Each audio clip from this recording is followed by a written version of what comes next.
पाठ 7 हमारा भारत। हमारा भारत एक ऐसा महान देश है जिसमें अनेक साहित्यकारों ने जन्म लिया और अपने वतन के लिए अनेक तराने गाए हैं।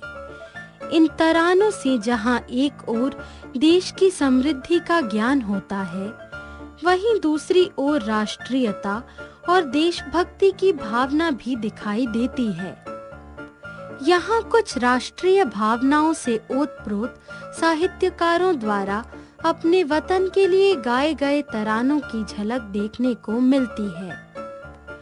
बंगाल के महाकवि रविंद्रनाथ टैगोर ने भारत के लिए एक राष्ट्रगान लिखा। इसमें उन्होंने भारत के विशाल रूप का बहुत सुंदर वर्णन किया है। सभी राष्ट्रीय पर्वों पर इस राष्ट्रगान के बोल सुने जा सकते हैं। जनगण मन अधिनायक जय हे, भारत भाग्य विधाता। पंजाब सिंध गुजरात मराठा, द्राविड़ उत्कल बंग। एक अन्य साहित्यकार बंकिम चंद्र चट्टोपाध्याय ने भारत माता की वंदना में एक बहुत लोकप्रिय राष्ट्रीय गीत लिखा है। वंदे मातरम, सुजलाम सुफलाम मलयज शीतलाम, शस्य श्यामलाम मातरम, वंदे मातरम। हिंदी के प्रसिद्ध कवि राम नरेश त्रिपाठी ने यहाँ भारत के सौंदर्य को कुछ इस प्रकार प्रस्तुत किया है।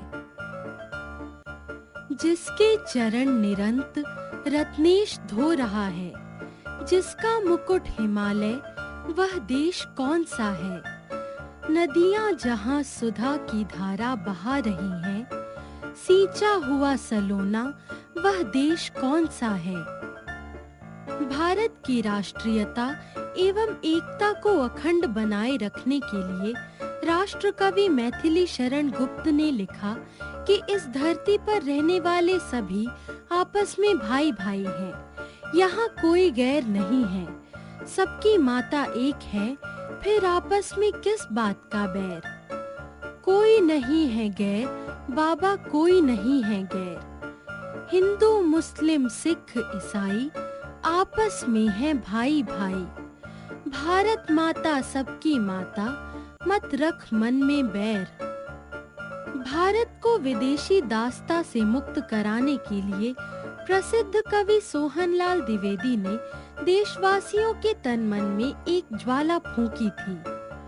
बढ़े चलो,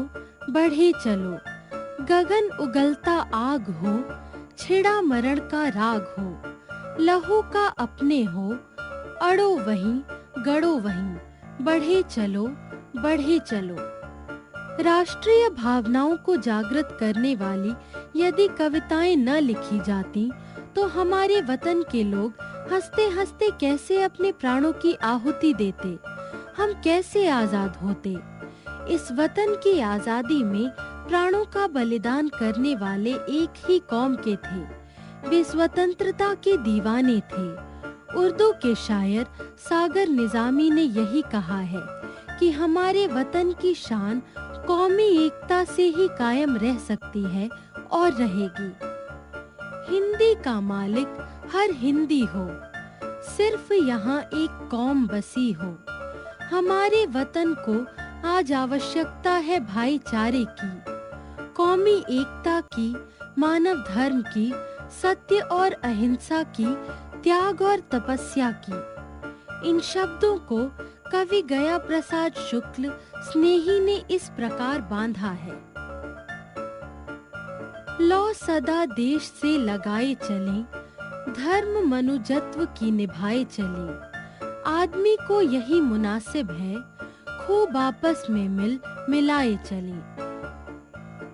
हमारा देश उत्तर से दक्षिण तक, पूर्व से पश्चिम तक एक है और एक ही रहना चाहता है। यह पूरा देश एक शरीर है और एक शरीर को टुकड़ों में विभाजित नहीं किया जा सकता। इसलिए हमें अपने वतन के उस महान स्वरूप की कल्पना करनी चाहिए जिसका वर्णन प्रसिद्ध कवि बालकृष्ण शर्मा नवीन ने अपनी कविता में किया है।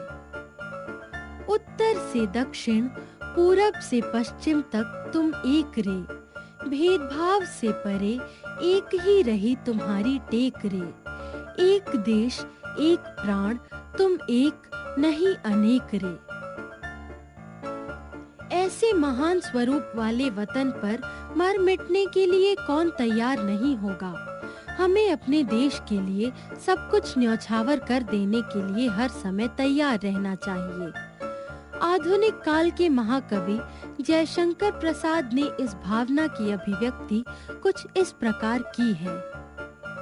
जिए तो सदा इसी के लिए, यही अभिमान रहे यह हर्ष।